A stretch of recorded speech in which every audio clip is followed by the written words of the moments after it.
Guys, welcome back. So I'm going to get started with the Havana Blast and the Snow Queen palette from Amor'us. So I'm going to get started with this blue and I'm just going to be applying and blending it.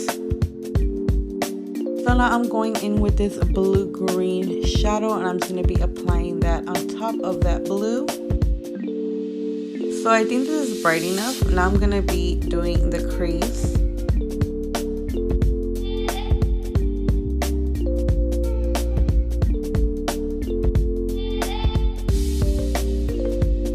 So I'm going to be adding this darker blue on the crease line.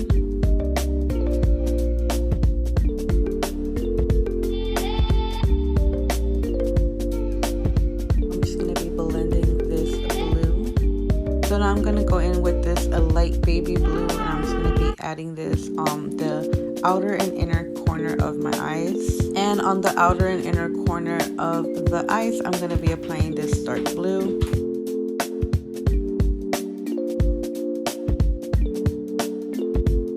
Now for the middle, I'm using this peachy color, which is very, very pretty.